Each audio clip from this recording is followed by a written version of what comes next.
Hey, welcome back.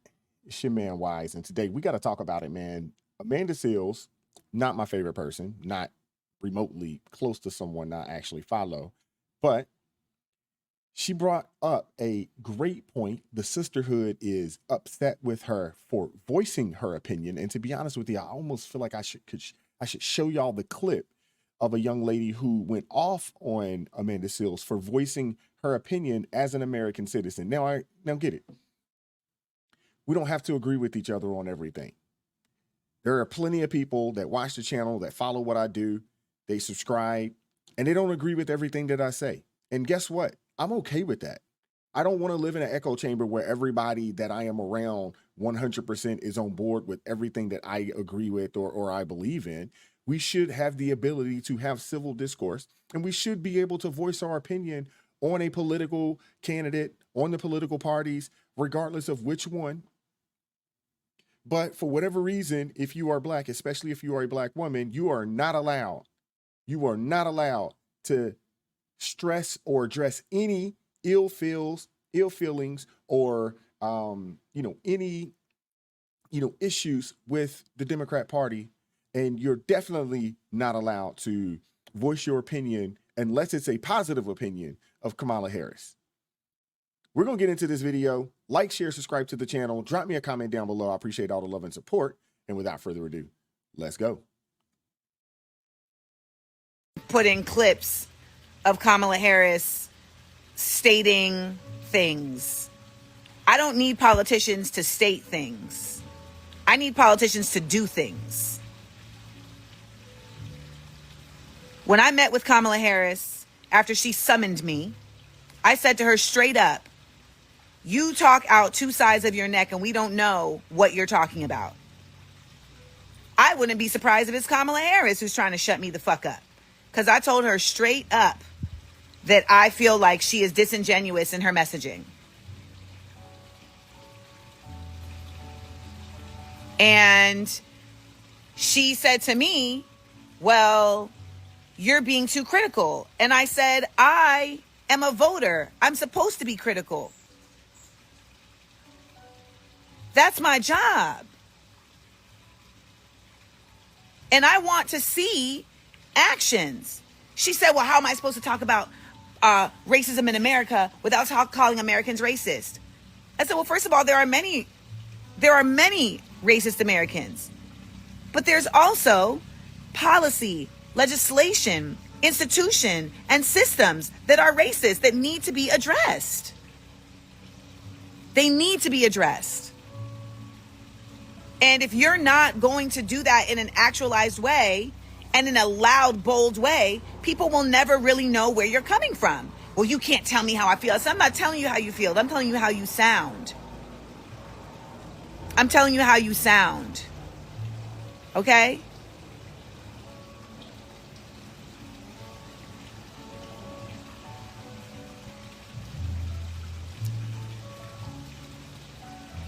The truth is that you should always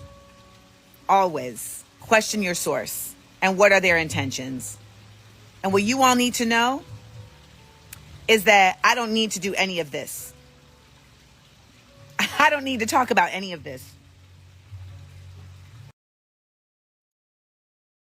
Well, again, like I said, I don't necessarily always agree with Amanda Seals, to be honest with you. I don't think I've agreed with anything that she's ever said. But she is right here when she says that Kamala Harris is disingenuous.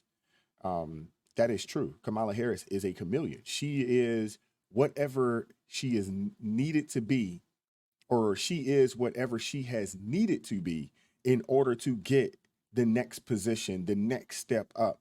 And she's literally played this game all the way up to one step away from the highest office in the land. I mean, you want to talk about Game of Thrones. This lady has played, goodness gracious, we're literally looking at somebody who has basically mastered the Game of Thrones. Because this lady is one step away from the White House without actually ever receiving a single vote for presidential nominee. She's never received a vote, but she's one step away from the White House. And there are people that are propping her up. And there are black women out there that are just willing to support this lady no matter what. Where has she been a success? Well, I take that back. She actually has been pretty successful in the sense of what Democrats would like to do. I mean, what we know is the Democratic Party is the evil institution, the party of slavery, the party of Jim Crow, the party of redlining, the party of locking brothers up. And we know that Kamala Harris is really good at that. She made a living, she made a name off of locking brothers up out in California. A lot of brothers. There was a young man, I can't show it on here because it's a Vice interview and Vice copyrights and all this other kind of stuff. But there's a young man who was arrested and convicted. And he did 6 or 7 years in prison, ends up getting the case overturned because the prosecutors and the AD or AG, out there in California, they suppressed evidence and things of that nature that would have helped free him. But because they suppressed it, this young man had to spend 6 or 7 years in California State Penitentiary. He ends up getting out, wins his case on appeal, and comes to find out that, the DA and all these folks, they were hiding information, and she made a name off of this case. She made a name off of this case. It helped propel her to the next level. That young man won $13.2 million from the state of California because of this situation. Nobody wants to talk about it. And these people seem to think that we work for them.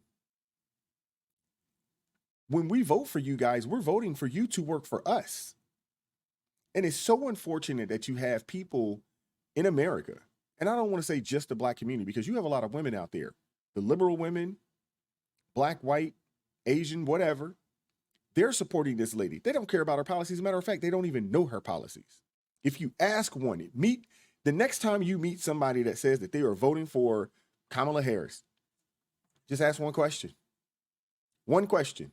Could you name one policy that you really like, and that's the reason why, that you're supporting her, and that just really galvanized your support for her? That's it. And I'd put any amount of money on it that whoever it is that you're talking to, they can't tell you one thing, because she has no policies. She is running on the fact that she is a faux black woman and the fact that she is just a woman in general. And she's running with that. Again, she is a disingenuous person. You can't take her serious. She is not a serious politician. She is not someone that has shown herself to be a good leader. But she does know how to play the game. And she is literally one step away from the highest office in the land. And God help us if she wins. You think it's bad right now. You think it's tough right now. Let that lady win and see what happens. Folks are going to be in soup lines. And the thing is that all of those are all those places, they don't have the resources to help you, because they've given majority of their resources to all these illegal immigrants that's come through all the soup kitchens and all the places, that would give food, that would have food for, the poor and the people that really need a helping hand. Those places are tapped because we have all of these illegal people, and they're funding all the resources, or funneling all the resources to them. You better wake up and smell the goddamn coffee. This election here, and I know people say it all the time, but we cannot afford another 4 years of a Biden-Harris administration, because that's exactly what this would be if she win it, regardless of whoever it is that she's going to, have on the ticket. And she won't choose that person. The party will choose that person for her. You guys know. The same as the party chose her for you, if you're those people that are going to support that evil institution that we know as the Democratic Party. This is the same party that tells you that Trump and Republicans are a threat to democracy. And in your face, they've shown you who the real threat is. But yet, for whatever reason, people still don't want to believe it. And you got folks out here with the boogeyman talking Project 2025 like it's a boogeyman. Y'all better wake up, man. Let me know what you guys think in the comment section, man. Like, share, subscribe to the channel. Drop me a comment down below. I appreciate all the love and support. Consider joining the ARP family, man. It supports me. It supports this team. It gives us the ability to do this on a day-to-day basis. I appreciate each person that has joined the ARP family, man. God bless each and every one of you all. Keep God first in your life. Stay prayed up. And I'm going to catch up with you all next time.